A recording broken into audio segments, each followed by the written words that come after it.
一群女人搶大爺回家做老公，都想為他生個一兒半女，儘管大爺拼命反抗都沒用，幾個女人硬生生把他抬回去。雖然這樣的行為有些霸道，但也是沒辦法的辦法，不然女人根本安排不出去，因为这裡的男人太少了。要是年輕的帥小伙就被幾十個女孩哄搶，女人們就像老虎一樣死死抓着男人，搶不到是誓不罷休的。當地女人的佔比高達 70%， 只能靠搶的方式把自己嫁出去，到至今50、60歲的單身女人還是非常多，加上現在更多年輕的女孩加入進来，她們想嫁人比登天還難。當地為了解決單身女孩的問題，還特意開了很多大型相親市場。由於這裡男人稀缺，相親市場也是對外開放和招募，要是外地人來能成功帶走一個，就補貼20頭牛或者50頭羊。儘管補貼這麼大，依然還是不見效果。當地的男人怕被女孩搶走，平時都不敢出門，只有在舉辦比較大的活動時勉強看到幾個。聰明的女孩們也是靠這個機會大打出手，但凡看到是個男的就去搶，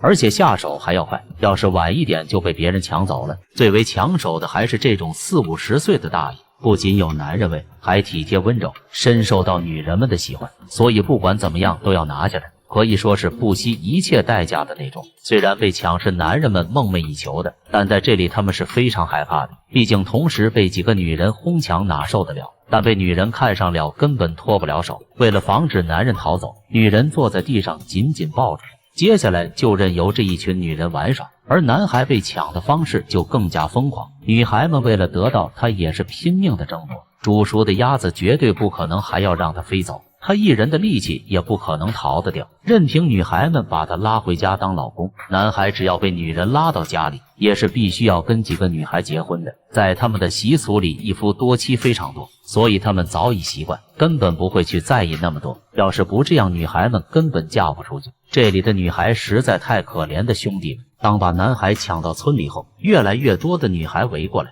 就算得不到也能過過眼癮，目睹一下男人的容顏也知足。而男孩現在被帶到了村裡，也就意味着他要娶這幾個女孩已經成為板上釘釘的事。那麼作為男人的你，還敢生活在這樣的地方嗎？